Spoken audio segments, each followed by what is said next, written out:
Vamos lá então, né? Vou falar um pouquinho aqui sobre meu percurso, né? Eu sou o Guilherme Vicurata Tostes, doutor e mestre em psicologia, atuo como psicólogo clínico e supervisor desde 2007, membro do conselho diretor da International Focus Institute, criado pelo Gendlin, né? Para divulgar a focalização no mundo. E sou Certifying Coordinator de focalização também pelo mesmo Instituto Internacional. Tenho a alegria de poder coordenar os cursos de pós-graduação Lato Sensu em abordagem orientada à focalização, em fenomenologia, psicopatologia e saúde mental, abordagem centrada na pessoa e processos experienciais, todas pela pelo Instituto, agora pelo Instituto Sapiência Cordes, né? Sou também diretor do Instituto, né? Trabalhei muitos anos no Hospital Psiquiátrico Espírita André Luiz, aqui na cidade de Belo Horizonte, e tenho, assim, meus temas de pesquisa, de trabalho incluem a psicopatologia fenomenológica, sofrimento emocional, bipolaridade, autolesionismo, a fenomenologia, né, psicologia clínica. Muito bem. E eu vou estar falando sobre a corporeidade, né, como indicativo à presença. É uma responsabilidade e uma alegria estar aqui nessa mesa, cujo esse tema, ser presença em tempos de temor, é algo tão importante para a gente poder refletir.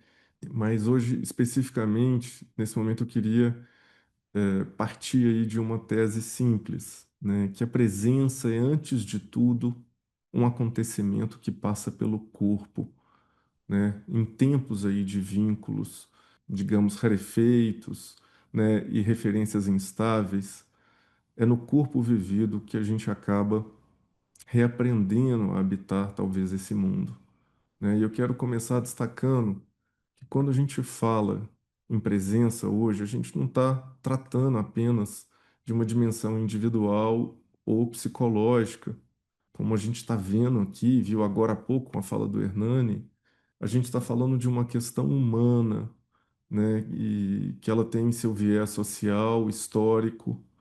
A gente vive num tempo de fragilidade dos laços, né? As referências coletivas, as instituições, os valores, os símbolos que organizavam a vida comum, eles parecem ir progressivamente se enfraquecendo. E essa fragilidade, ela reverbera na experiência subjetiva de cada um. Tanto que, por exemplo, Luigi Giussani diz que não tem desumanidade maior do que fazer o eu desaparecer. E essa é a desumanidade do nosso tempo, um tempo em que a pessoa não é capaz de saber aquilo que mais vale e vive dentro dela. E ela acaba sendo guiada por referências que não são próprias. Nessa época em que a gente vive, a gente observa crianças crescerem sem aprender a dar atenção, inclusive ao que sentem. As demandas externas aí de desempenho, de aptidão, de aparência, abafam esse contato interno. O resultado, um senso de si muitas vezes precário, dificuldade de reconhecer, confiar no seu próprio sentir. Em termos clínicos, isso pode se traduzir, inclusive, em sofrimentos muito profundos, né? Como vemos aí, de sofrer aí borderlines, né? Que são marcados por instabilidade, por uma solidão radical, por um vazio, né? São formas de vida onde a presença não pôde constituir, né, de modo sólido, porque muitas vezes o corpo também não foi reconhecido como uma referência, né, não foi considerado. E nessas situações a pessoa, né, não era reconhecida a partir daquilo que sentia, mas muitas vezes de um ideal, né, de eu que deveria cumprir. Nesse contexto, né, eu quero propor uma reflexão aí sobre a corporeidade como esse indicativo de presença, né? E para isso eu queria me remeter ao Rogers e ao Gendlin. Rogers, ele mostrou com muita clareza que a psicoterapia eficaz, ela depende muito menos de técnicas e muito mais da qualidade da relação, autenticidade, consideração positiva e incondicional e empatia, né? Essas não são atitudes morais, elas são condições que vão criar um clima no qual a pessoa pode, talvez até pela primeira vez, se reconhecer, né? A gente pode dizer que esses três princípios rogerianos são formas de presença, uma presença que se dá pelo encontro, pelo estar com, pelo reconhecimento da singularidade da pessoa. Contudo, a própria pesquisa do grupo rogeriano percebeu um elemento muito decisivo. As atitudes do terapeuta por si só não bastavam se o cliente não realizava um movimento interno de contato com a própria experiência. Pesquisas realizadas por Kurtner, Cartwright, no final dos anos 50, revelaram algo muito surpreendente e inicialmente perturbador para a equipe do Rogers. Eles descobriram que era possível prever, já nas primeiras sessões, se um cliente teria ou não sucesso na terapia. E esse sucesso dependia muito da forma como o cliente se relacionava com sua própria experiência. Dependia muito de como ele falava sobre ele mesmo. O que essas pesquisas revelaram foi algo muito importante, que além dessas três atitudes do terapeuta, era necessário que o cliente fizesse um ato interno. Isso é, que direcionasse sua atenção para sua própria experiência imediata. Sem esse movimento interno, a fala do cliente ia ficar sem presença, inautêntica, girando em torno de eventos externos, análises, por exemplo, mais intelectualizadas, né? Ou repetições emocionais que não levavam efetivamente a uma transformação interior. Estudos posteriores, que foram conduzidos por Gendlin, Richard Gini, John Schlein, diferenciaram entre simplesmente falar sobre os sentimentos e expressá-los de forma imediata e vívida. Clientes que apenas mencionavam seus sentimentos tendiam a fazer pouco progresso. Por outro lado, aqueles que expressavam seus sentimentos de uma forma presente, corporalmente sentida, tinham muito mais chances de progredir. Essa linha levou à escala de processo, como Zimring, e à escala de experienciação, posteriormente, que operacionalizavam aí o nível de referência direta de cada um à própria experiência, como um preditor de mudança. No projeto de Wisconsin, um achado foi muito importante, né? Os clientes com níveis muito baixos de experienciar, eles não elevavam esse nível apenas porque o terapeuta encarnava as três atitudes. Quando havia progresso, ele associava exatamente ao ato interno do cliente de voltar-se ao que estava sendo sentido ali. Então, o que a gente pode concluir? Que esse ambiente produzido pelas atitudes, eles criam um clima necessário que sustentam o encontro, evitam, criam abertura na pessoa, mas a mudança terapêutica, ela também vai exigir esse gesto ativo de atenção ao vivido. Sem esse ato interno, é como se a fala ficasse sem presença. Uma fala que fica muitas vezes pautada numa intelectualização sobre si, mas que não fala a partir de si, como se não tivesse congruência. Então, essa descoberta levou a uma questão muito importante: o que fazer com as pessoas que não conseguem fazer esse ato interno? O que fazer com aquelas pessoas que têm um nível muito baixo no processo experiencial, né? Que muitas vezes permanecem presos em formas muito estruturadas e cristalizadas do experienciar, repetindo padrões antigos sem acessarem o fluxo vivo da experiência presente.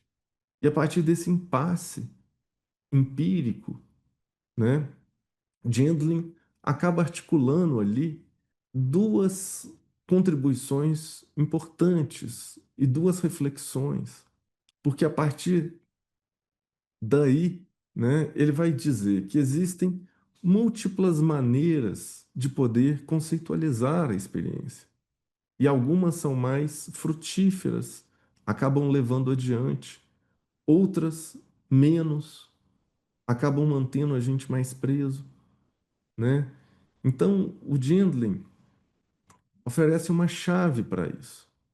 Entre a experiência e as palavras, tem um processo, um meio vivo, aquilo que ele chamou de senso-sentido ou felt sense, né? Que é uma qualidade corporal implícita, um processo implícito sentido que condensa uma complexidade de elementos. A terapia avança quando a palavra e a imagem se encaixam, num certo sentido, no corpo, né? E acabam muitas vezes, a partir disso, emergindo, né, uma experiência de alívio, um passo que vai adiante. Então, a gente vê também um segundo ponto, mais clínico e é, metodológico, digamos assim, né? As transcrições que o Gendlin observou nas pesquisas, que mostravam mudança, né? Ela ocorria quando o cliente pausava, sentia por dentro e testava as formulações na relação com o corpo. Então, para aqueles clientes com um nível experiencial muito baixo, uma intelectualização, não adiantava pedir o insight. É como se para aquelas pessoas fosse necessário o ato, ensinar o próprio ato de voltar-se para o processo sentido. E nesse sentido, surge a focalização como um procedimento para ajudar a pessoa a exatamente desacelerar, descobrir esse processo sentido, né?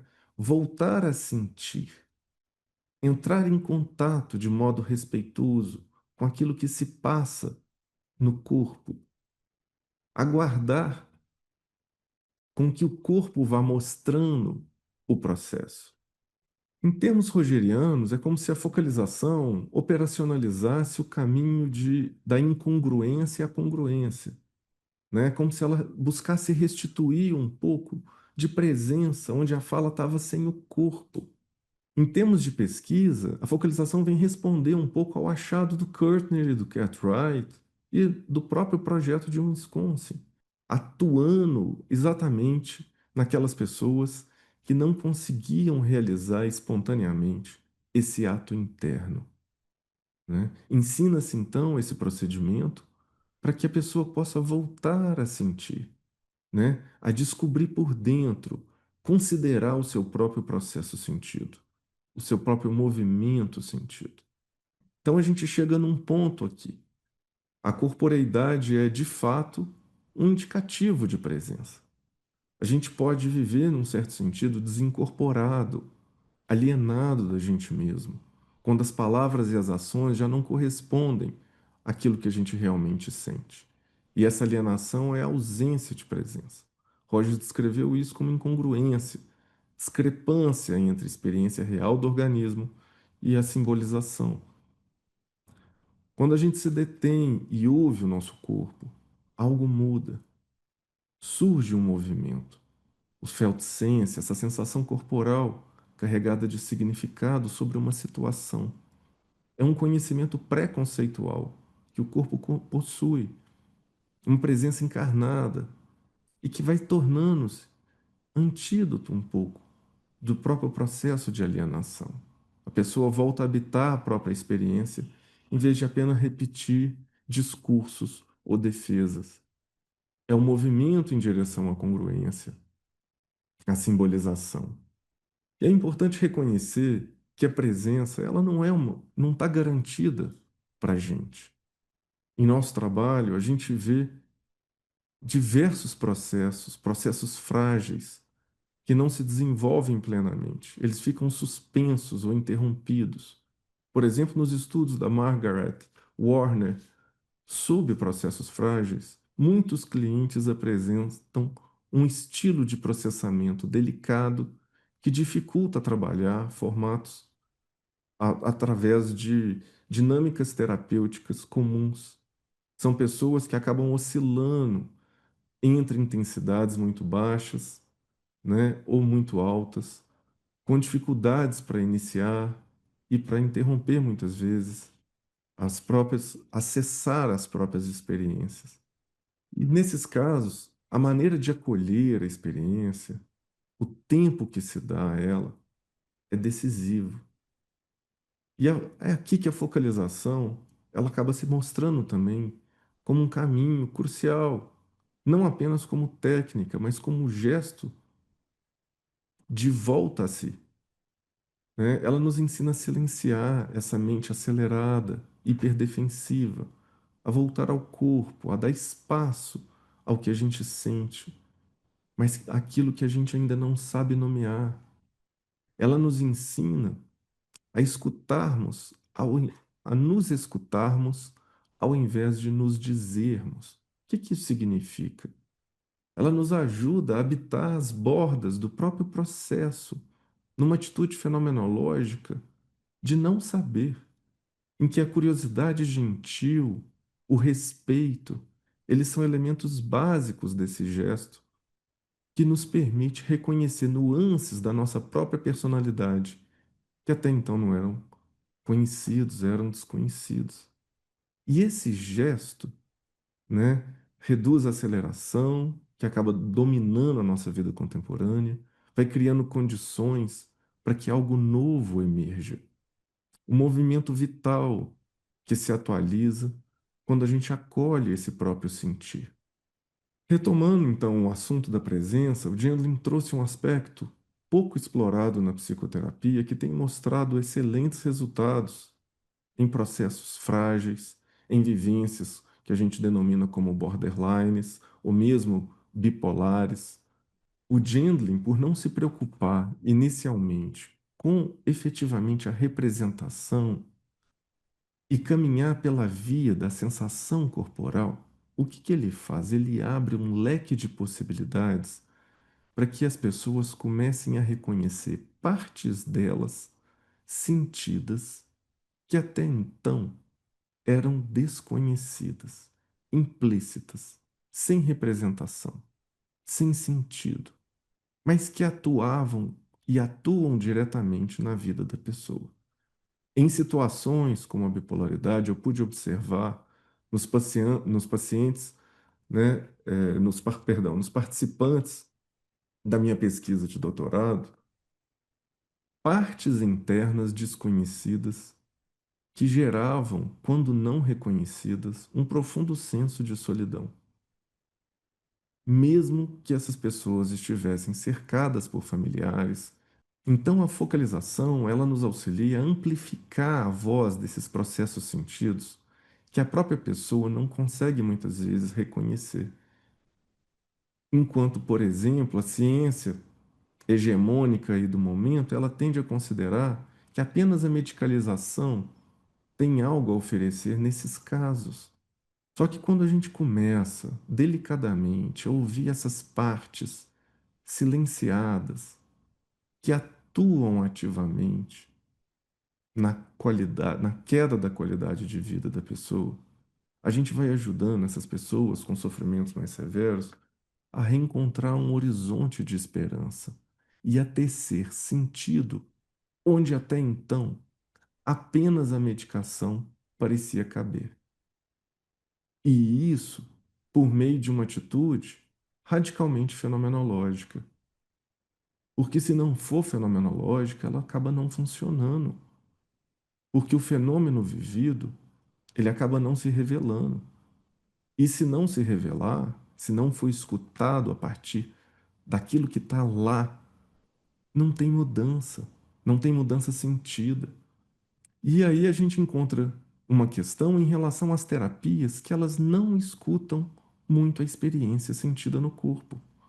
Elas tendem a permanecer muitas vezes em processos mentais defensivos que impedem o acesso às dores mais difíceis e a integração de vivências cristalizadas, muitas vezes no passado, por não terem sido ouvidas na legitimidade que elas precisavam. Gendlin também ampliou a ideia de que da presença, mostrando que ela pode ser cultivada inclusive numa relação interna consigo. Uma presença compassiva, não julgadora, que vai permitindo com que partes dolorosas ou rejeitadas encontrem espaço de reconhecimento. E essa prática devolve unidade e apoio interno. Assim, esse recurso desenvolvido por Gendlin não é apenas uma técnica terapêutica, mas vai se tornando um modo de estar no mundo que vai honrando uma sabedoria implícita que está presente também no nosso próprio organismo. É uma dinâmica que vai nos reconectando à capacidade que está presente na gente de sentir. Então, a gente pode afirmar que a corporeidade ela é indicativa sim de presença. O corpo anuncia aspectos da nossa pessoalidade que são ainda desconhecidos, né? E sem uma atitude de abertura, aquilo que é anunciado pelo corpo, né? O que que acontece? A gente acaba perdendo, sem essa atitude de abertura, o encanto de descobrir a vida que vai brotando criativamente no outro e também a vida que brota no nosso próprio coração. Voltar-se a si numa posição de escuta vai engendrando um senso de presença interior. Ao contrário, quando a gente narra apenas a partir do passado, a gente deixa de acompanhar o movimento do vivo que vai surgindo no agora, né? Isso vai esvaziando o próprio viver e buscando de lado, né, do lado de fora, muitas vezes, aquilo que a gente não sabe, muitas vezes, reencontrar por dentro. Rogers nos ensina que a presença se dá na relação, na autenticidade, na consideração positiva, incondicional e a empatia, e elas criam um campo em que a pessoa pode se reconhecer. Gendlin, ele reafirma que essa presença ela vai se enraizar no corpo e oferece um caminho sólido para acessar e cultivar essa relação com esse processo sentido. Então, em tempos de temor, ser uma presença, será que não implica resistir a essa alienação? Qual alienação? Essa aceleração translocada ao impulso de controle, a necessidade que muitas vezes nos leva de distorcer a realidade por conta do controle, né? E isso, o que que isso vai implicar na nossa vida? Reduzir a velocidade, para que a gente possa, né, se apropriar daquilo que a gente vivencia, né, perceber o que a gente sente e, por sua vez, o que o outro sente. Aí abre uma outra dimensão de relação, na qual o sentir do coração, se a gente pode dizer assim, ele tem espaço para ser considerado.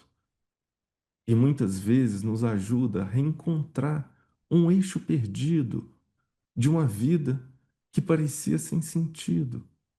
Trata-se de reencontrar o corpo como uma espécie de bússola, como um solo, um fundamento de uma prática clínica capaz de atender ao fator humano em sua complexidade e, nesse sentido, afirmar essa inseparabilidade da corporeidade, perceber o que a pessoa sente em sua corporeidade, abre uma dimensão relacional que alcança aspectos vividos frequentemente desconsiderados.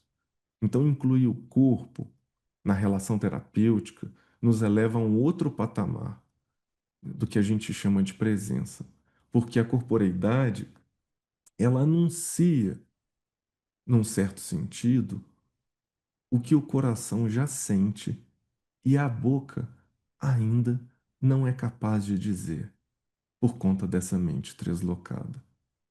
Aspectos tantas vezes tomados como se apenas a medicação pudesse contribuir e tocar.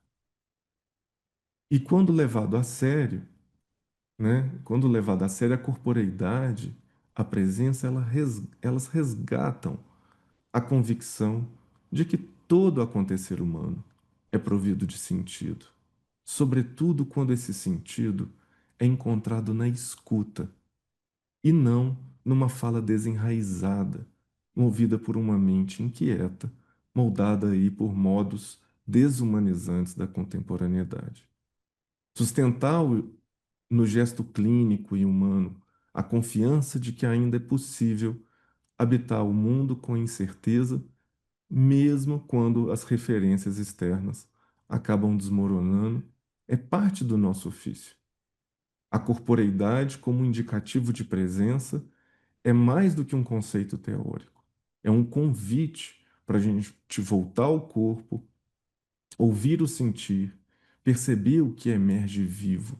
Assim, a presença ela não é apenas resistência, mas ela é uma possibilidade de reconstrução de humanidade. Quando alguém aprende a estar com a própria experiência corporal, não apenas se integra, mas ela torna-se capaz de oferecer ao mundo um convite vivo para uma revolução sutil, uma presença profundamente pessoal e universalmente humana. Essa presença, anunciada na corporeidade, né? Se tivermos ouvidos de ouvir, no fundo, ela diz daquilo que mais vale e vive dentro de cada um de nós, nosso coração humano, e talvez seja o nosso maior recurso em tempos de fragmentação e de temor. Muito obrigado, pessoal.